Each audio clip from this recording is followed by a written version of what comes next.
Hello everyone, welcome on in. It is a new week here on Betting Weekly Game Bet Match, the number one tennis betting podcast and YouTube show, brought to you in association with Bet Rivers, your hometown sportsbook. Strange day today, recording on Sunday. Obviously the tournament is the build-up to the final tournament before the US Open starts next week, and we'll have you covered here on the YouTube channel and on your podcast as well. Get your podcast from your podcast provider. But it's the final week before, which means the tournament starts today. It's a Sunday start for the tournament in Winston-Salem, North Carolina. And to preview the ATP 250 event this week is our senior ATP Tour handicapper. It is Sean Calvert. Good morning, Sean. Sunday morning, good morning. Good morning. It's nice and early, isn't it, this? Up with the lark and all that. Yeah. Yeah, you got to get up nice and early to get the value. That's why I like to absolutely. do. You've got to be up nice and early. And Bet Rivers have just this second come out with the prices to win the tournament over in Winston-Salem. Before we look at that, another week at Cincinnati. The top two in the world have a week off. We think we could get them beat because it's the couple of weeks before the US Open, and they dominate and they're into the final. Sinner and Alcaraz. It's become a little bit boring now, isn't it, men's tennis? Yeah. At times it has. At times it's still unfathomable. Winston-Salem is going to be a week where, well, I'll talk about it in a minute, which is absolutely anybody's guess, but. Yeah, I'll have to look back at it. I haven't seen because Alcaraz match is not long finished actually, but it's very rare that you get number 1 and 2 seeds into the final in Cincinnati. It just shows you that these two we've said many times they're way ahead of the rest statistically, and you don't even need the stats to figure that out really. And when they want to do it, when they're up for it, when they're motivated, when they're fit, when they're healthy, that they're going to do it. By and large, I mean, Alcaraz didn't look great for a lot of it, but and then he had a below par Zverev yesterday. But these guys are just pushing each other, aren't they? And those two playing against each other, in finals regularly, it's just going to make them better, which isn't great for the rest of the tour, is it? These weeks in Winston-Salem, they're very, very interesting because that obviously those two aren't in it, but yeah, at the minute it's just looking like when they want to play. They're going to get to the final most of the time, so it makes my job difficult. I had hoped it was going to be a lot easier when Djokovic and Federer and Nadal sort of moved aside, but if anything, it's got slightly worse. Yeah, these two are just leagues above everyone else. And at this moment in time, I think Jannik Sinner is a league above Carlos Alcaraz, and that's reflected in the odds for tomorrow's final in Cincinnati. It's 3 p.m. tomorrow. It's in Sinner v Alcaraz. The price is available on the Bet Rivers website now. There's 37 different markets if you go across or if you download the app. Minus 182 Sinner is in the final, plus 145 Alcaraz. Spread is 2.5, and the total is 23.5. The final is tomorrow on Monday, before the two of them probably do battle again in the final in the US Open in a couple of weeks' time. So Sinner Alcaraz is the final in Cincinnati. That is all available on the Bet Rivers app, and you'll be able to live stream that final if you have a bet with Bet Rivers. Okay, that is all the final in Cincinnati. The most, this is the time when we probably can get a little bit of value. These are the time when we probably can find hopefully some decent outright prices because it's a 250, because Sinner and Alcaraz aren't in. You've got a very, very competitive market. Before we go into that market, I'm looking at the weather in North Carolina. It looks as though it's going to be very, very hot, humid, bit of rain around, bit of strange conditions for the week ahead. Well, what have you got? What are the trends we need to find out from finding a winner over at Winston-Salem? Well, the trends are very clear. Well, I'll come on to them in a minute. It's a week where you're looking for somebody that isn't playing well, basically. I'll come on to that in a minute, but which is kind of counterintuitive to how we do the rest of the season. This week is a total one-off. It's different to any other week on the tour. So I'll come to the trends in a minute, but the conditions, it's a slightly different court as well. I'm not sure what's going on with this US Open series at the minute, but all the build-up has been played on, pretty much all the build-up has been played on a hard-true. Now we move on to a lake hold, which is at Winston-Salem and at the US Open. They both play on a lake hold. So the players that aren't playing in Winston-Salem are coming in from playing 3 or 4 weeks on a hard-true to a lake hold. So this is why this is good preparation for the US Open at Winston-Salem. The conditions are basically the same, almost identical, same court, same balls. So it's played on a lake hold court, Wilson US Open balls, same balls they've been using recently. It's meant to be the same as the US Open. It's never been that quick here. So it's quite a strange sort of conditions because there is 300 meters of altitude. It's one of them where you'll find some players saying, "Oh, it's really quick here," and others saying, "Oh, it's actually pretty slow here." But statistically, it's a medium-paced at best, even with the 300 meters, almost 300 meters of altitude. Since it's been played on a lake hole, which I think is four or 5 editions, it was played on a Deco turf before, as was the US Open. 78.2% hold, 71.7% first serve points won. That's nothing like quick. Only 34% of the matches feature a tie break.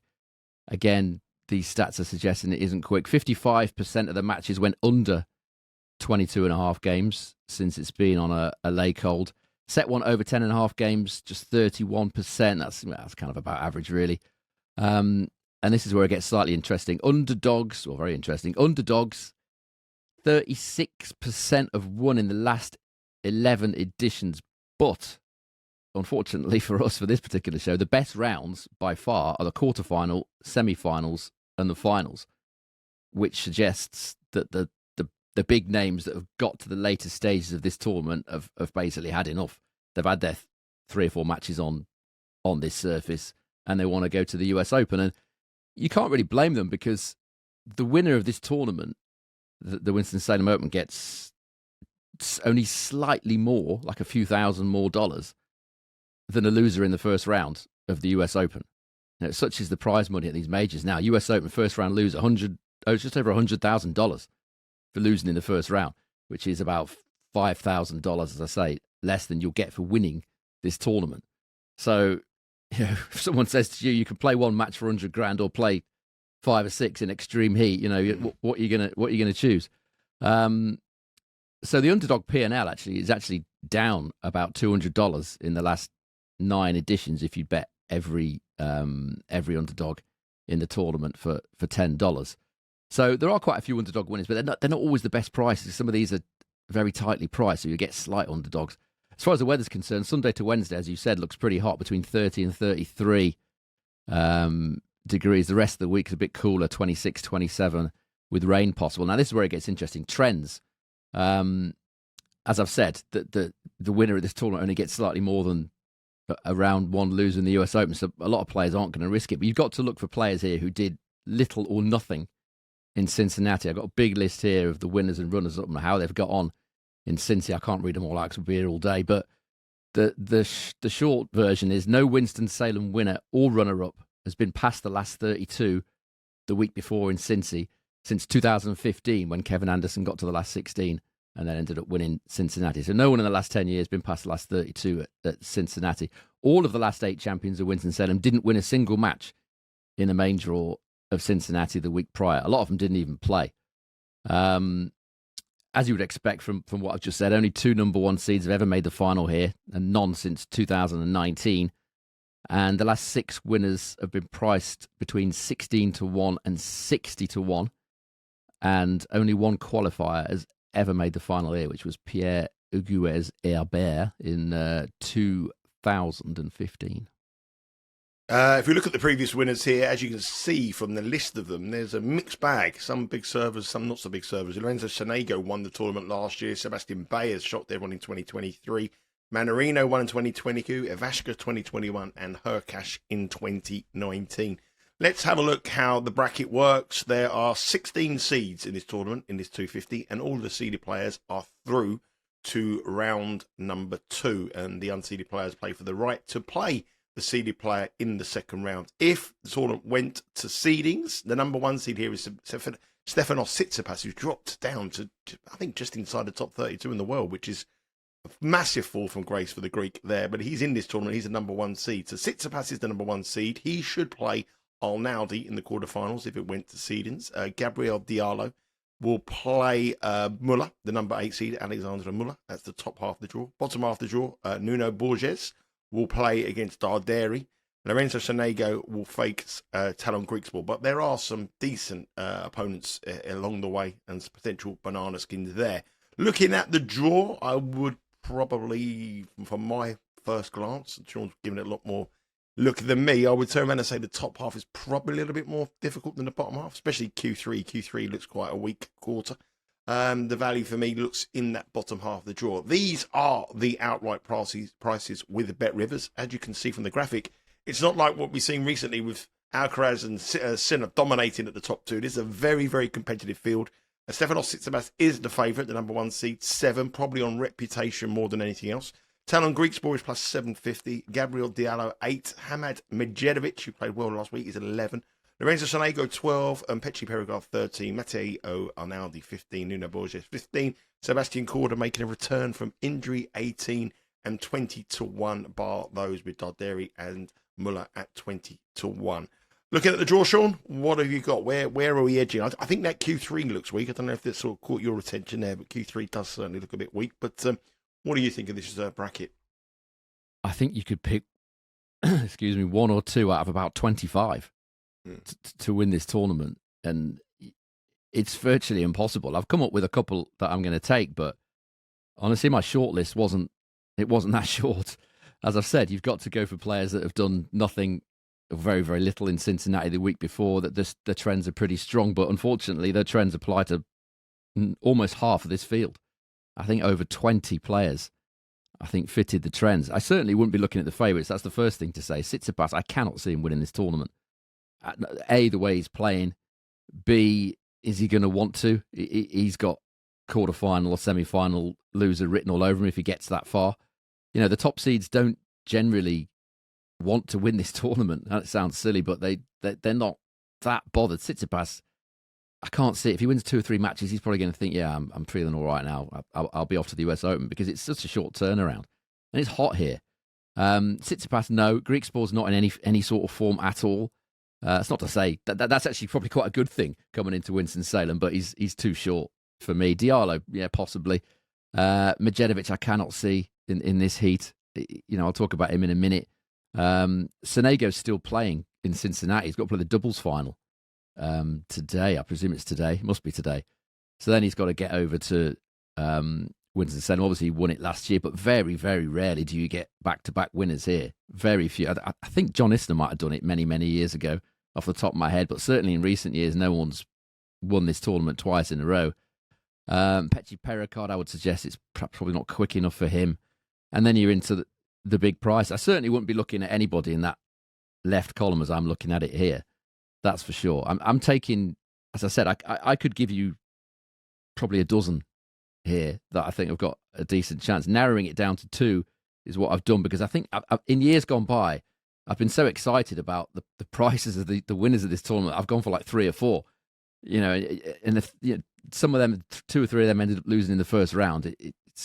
It's not good. I don't think I've ever had the outright winner here, you know, or not recently, maybe 10 years ago or something. But you look at the people that have won it. Baez won it in 2023, I think it was.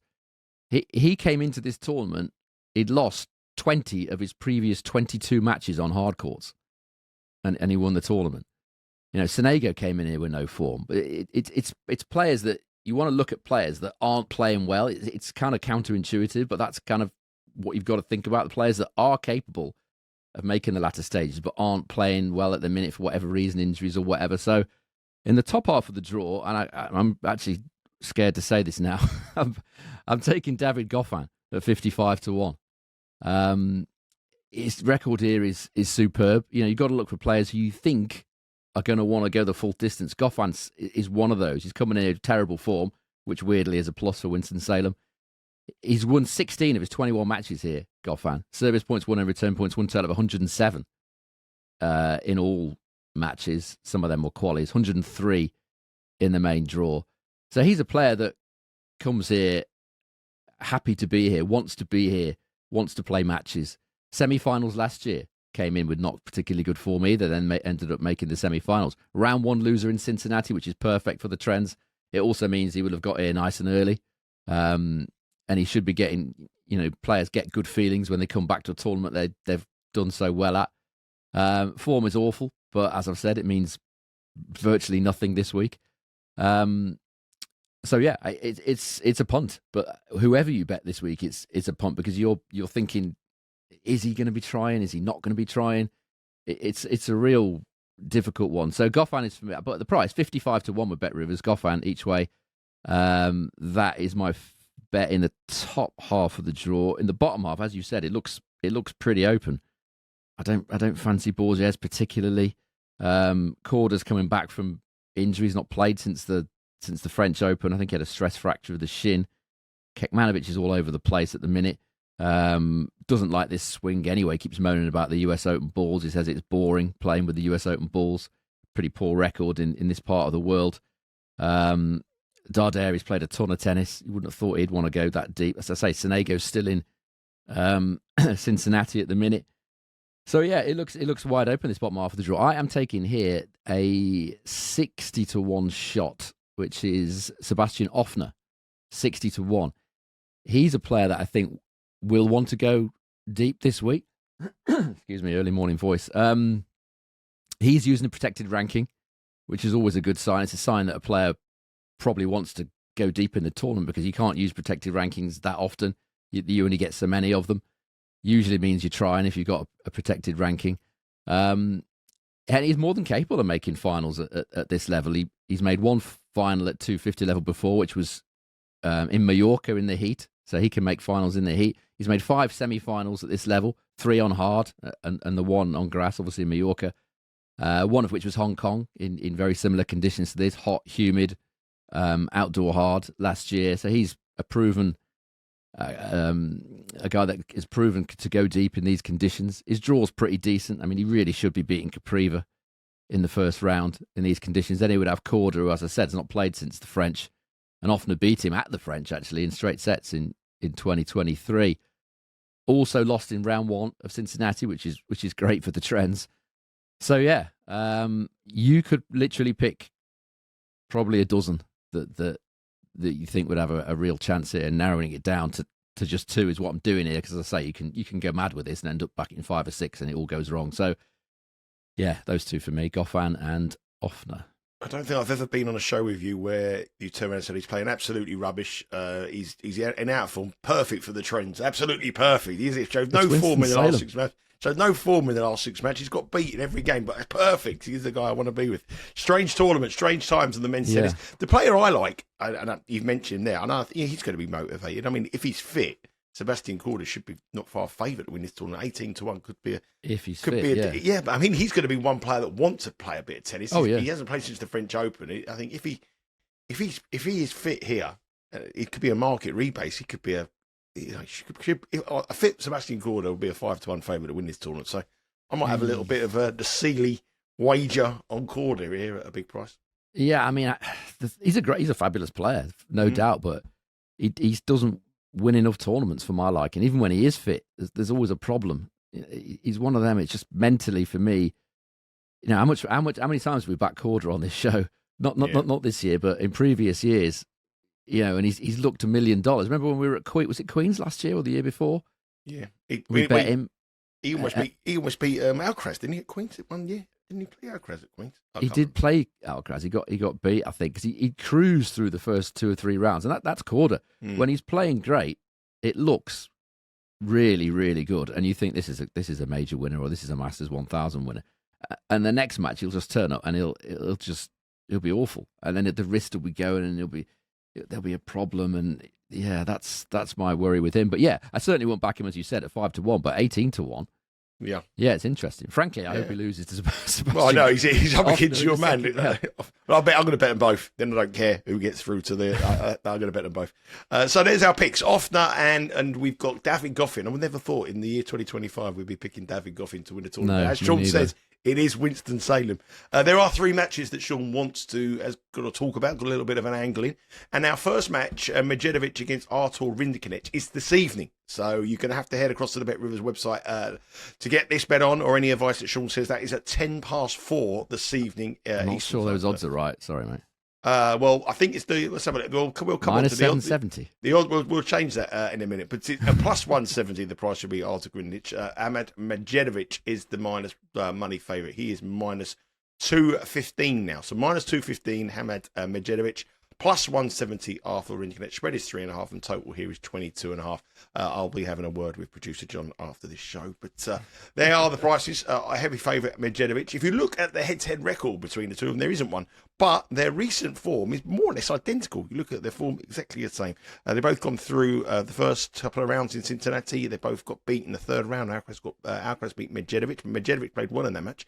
Rinderknech got beat by Felix Auger-Aliassime. But Rinderknech's form on the hard courts is pretty woeful this year. Only 3 wins from 13 matches. What do you think here? I think again, it's Winston-Salem. You've got to do things differently here. If I can get to the right page of where I'm looking, there's no point looking at form because it doesn't matter. Who wants it is the question. The answer is, well, we can only guess. We've got two guys here that do struggle in the heat, definitely, 100%, but the pair of them. Yet one of them's minus 250.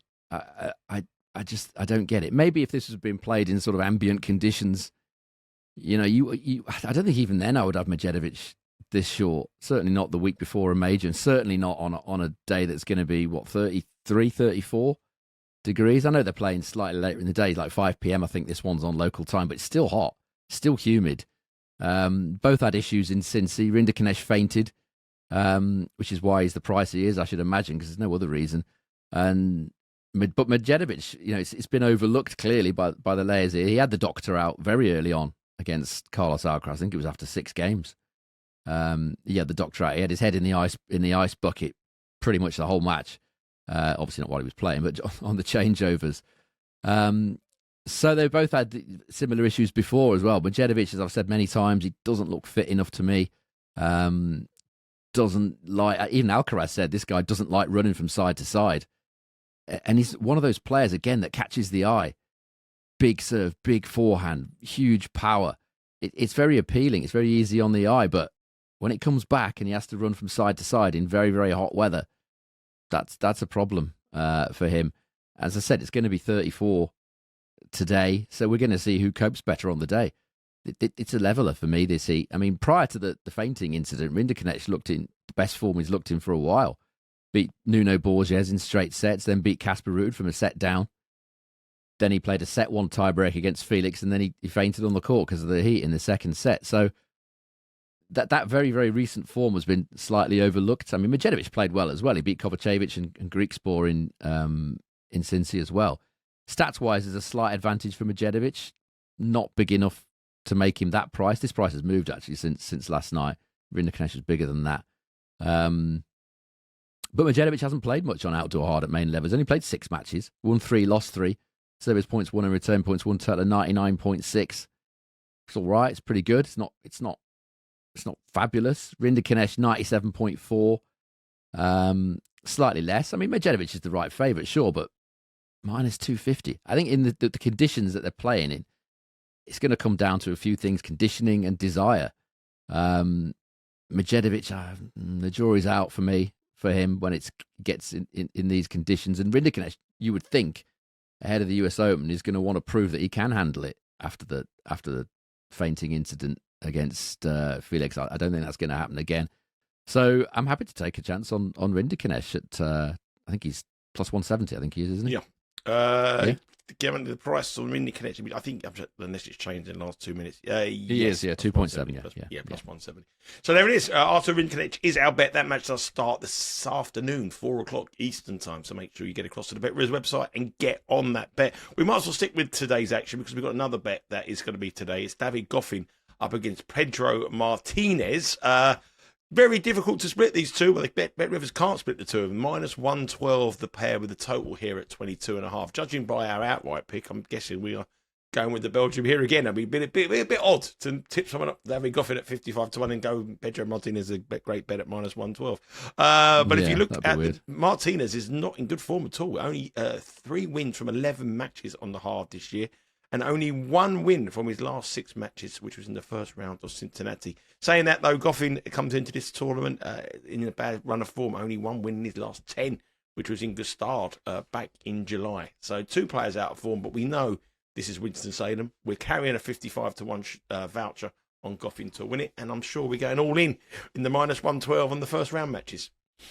Yeah, I mean, I probably won't double up on Goffin, but just because it is Goffin, but a lot of people, don't do the outrights. They only do the match bets, and he's certainly decent value for me as well. He was underdog when I wrote this, but excuse me, he's not anymore. But it's still a pick'em, still around about minus 110 or whatever. That's still a decent price. His record here, as I've said, is superb, and the price is all about. It must be all about Goffin's lack of current form, which, as I've said, doesn't really mean much at all in Winston-Salem. Yes, he's lost 7 of his last 8 matches, but Martinez has lost 9 of his last 12. And he's been, more importantly, he's been struggling with injury lately. The right shoulder has been a big problem for him. Lately, it's been an issue since the grass swing. He's had that right shoulder problem, and obviously that's his serving arm. That certainly seemed to be still an issue for me when I watched his match against Tommy Paul in Cincinnati. Looks like he's still got that problem. Somehow he managed to beat Nicholas Jarry. I don't know how he did that. Well, there is a reason. I think it's to do with the heat. But against Nicholas Jarry, he was getting blown away. He was a set and almost a double breakdown, Martinez against Jarry. And then Jarry just seemed to completely fade in the heat. Martinez ended up picking up that win. And then, as I've said, it struggled to do much with that right shoulder against Tommy Paul. And, recent form is not the best way to look at these Winston-Salem matches. I know it sounds weird, counterintuitive, but it isn't. It doesn't really matter when you come to Winston-Salem. Most of these players are just looking for match time and just get used to the conditions. And some are more motivated than others. I would expect Goffin to be more motivated here, given that Martinez has had that shoulder injury for quite a while. You wouldn't have thought that he'd want to really do anything to it with $100,000 coming into his pocket, at the end of next week for minimum $100,000 for obviously the US Open. And recent form can change. Look at where Adrian Manarino was for like 3 months ago at the age of 37. Everyone, myself included, had kind of written him off. And now he's playing some of the best tennis he's played in years. Wasn't a million miles away against Sinner either, was he, a couple of days ago? 37. So it doesn't matter really that much recent form when you're coming into somewhere like, particularly at Winston-Salem. If you look at the stats, last 50 matches in outdoor hard at main level. So I'm going back slightly further, which is what you need to do sometimes. 40% win rate, Goffin, service points won over 10 points, 1 total of 98. Not that great. Still better than Martinez, who's on 38% win rate and a total of 96. Now, if you go back to all time, Goffin's numbers improve, but Martinez's stay the same, which suggests that Martinez has hit his ceiling on hard courts because his recent form is the same as his all-time form. 38% win rate and a service points won and return points, 1 total of 95. It's almost identical to his last 50. Whereas Goffin's is much better, 56% win rate and a service points won and return points, 1 total of 102. So Goffin, we know, can play better than he's currently showing. Martinez, it always is about the same. So you can't get any better is probably what I'm saying here. So given the motivation factor as well, given that Goffin goes really well at this tournament, then I'm happy to put him up at minus 112. I won't double up on him because it is Goffin. This is a player that can beat Alcaraz and then lose to basically anybody. So yeah, if you're not on the outright, I would suggest betting Goffin on the money line here. Yeah, Goffin minus 112. There has been a little bit of line movement towards Goffin on the money line. He was the underdog. He's now a pick'em match against Martinez, 2 players out of form. Our final match is tomorrow. It's the match between Roman Safiullin and Christopher O'Connell. Now, I was quite surprised by the odds here because, if the first thing you look at is the world rankings, Christopher O'Connell is higher ranked in the world than Roman Safiullin, only by 3 spots, but he's higher ranked. The hard courts form this season is 12-9 for O'Connell compared to 8-10 for Safiullin. I know Safiullin has won their previous meeting, but that was way back in 2017, 8 years ago. And it was on clay, yeah. And now we've got a situation where Safiullin is minus $3. Christopher O'Connell is plus 225. Spread is 3.5, and total here is 22.5. Looking at the form, you'd argue that O'Connell is playing better. A big win against Tsitsipas. My only concern is that he did get injured to retire in his match against Alex de Minaur in the 3rd round of Toronto. But that has got to be the only reason why he is the price he is here. Doesn't make sense to me, that 225. It's about the injury. Yeah, that's has to be the only reason. There's no other reason that he could be that price. When they played all those years ago, it was a pick'em, 1.9, 1.89 actually. Safiullin, tiny favourite, more or less a pick'em. Not relevant because it was years ago, but it shows you that the level is very similar. I mean, we're being asked to bet here a player in Roman Safiullin at more or less 1-3, minus $3, who's lost 10 of his last 13 matches. He's lost 17 of his last 20 matches against top 100 ranked opponents, of which O'Connell is very much won. He's 77, I think you said, isn't he? So very much in the top 100. Safiyullin's lost 17 of his last 20 against those players.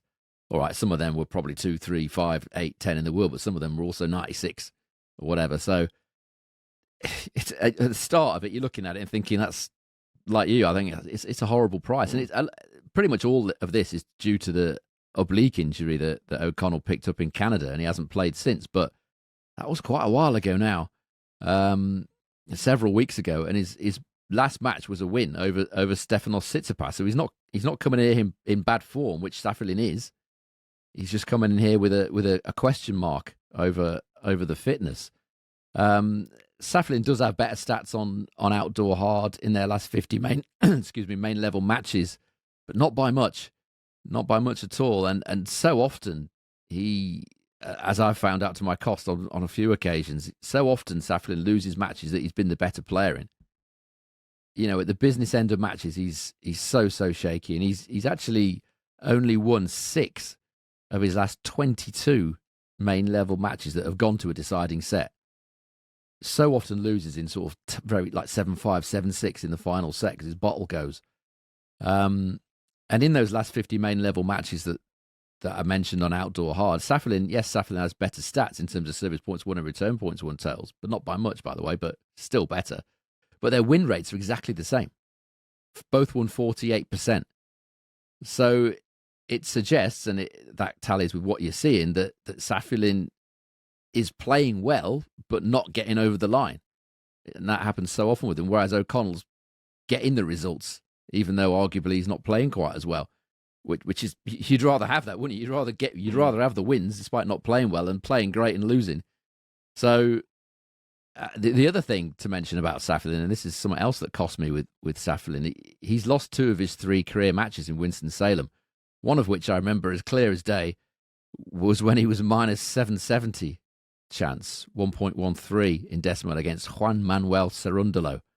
I remember it because I bet Safiullin to win it outright, and he lost in the first round to Cerundolo, who I don't think, the lesser Cerundolo, who, if I remember rightly, barely won a match on a hard court. He's very much a clay dog, and he was not interested in the slightest in that match, Safiullin. I remember it very, very well. So we've got a question mark about his motivation, Safiullin. The question mark about O'Connell is obviously his fitness. But if this was weeks ago now when he played Diminor, 31st of July, almost 3 weeks ago. So if he's fit, this is a nice price. So you for me, I've got to take it plus 225 with BetRivers this one. Yeah, got to take the price. Plus 225 is available on the BetRivers website now, on the app. Spread is 3.5. Loads of other ways.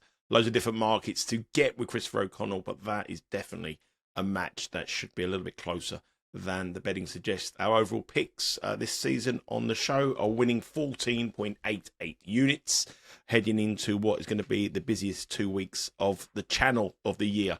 Obviously, we've got 2 more shows this week to do on Winston-Salem on Tuesday and Wednesday, looking at the matches there. Thursday, we will have a live draw special. The US Open draw will be live. Myself, Mitch Michaels, and Dustin Fox will be breaking down the draw as it happens. And Friday and Saturday, we'll be giving you the preview shows on the men's and the women's US Open, looking at the best bets in round 1 and also our outright picks. And obviously, Sean and I will be in New York, and you can follow us on our socials at Because We Win. When are you flying out, Sean, to New York? I am going on Sunday, so I will be there for the first 3 days, Monday, Tuesday, and Wednesday. And I'll be taking over the baton on Wednesday. I'll be there on Wednesday until the following Monday. So everything will be covered here on the best YouTube tennis betting channel, and the show Game Bet Match you'll be able to download on your podcast providers as well, to if you want to follow us in New York. Before I wrap up for today, Sean, just give us your outright picks and your best bets for round 1 at Winston-Salem. Yeah, the outright picks, I said, I've gone for 2 players in terrible form, which is what you've got to do at Winston-Salem. David Goffin each way, 55-1. That is with BetRivers, and Sebastian Offner also each way at 60-1. With BetRivers. The match bets, again, for me, you've got to take a chance on the value. Artur Rinderknech to beat Medjedovic, 2.7 plus 170. And tomorrow's match, Christopher O'Connell, plus 225. 5 to beat Safiullin, Roman Safiullin. Remember, the tournament starts today, Sunday. So 2 of those matches we spoke about on Sunday today. So you need to get across the BetRivers website and the app and download that if you haven't already to get those wagers on. And if you like what you hear on these shows, remember you can get more content, more bets from the team by subscribing to our weekly newsletter, which goes in your inbox every Monday, and our Betting Weekly Insider, which will be a US Open special this week. That will be in the inbox on Friday. And you can get that for free by subscribing at thebettingweeklystudios.com. US Open special in your inbox Friday. That's it for today. Sean, enjoy the rest of your weekend. Good luck with your bets this week. There's some really interesting trends. Basically, it means anyone who's showing no form whatsoever, you can't rule them out this week at Winston-Salem. Let's hope we get some shocks, hopefully we cash some tickets, and we go into New York in flying form. Take care, and we'll speak to you all again on Tuesday.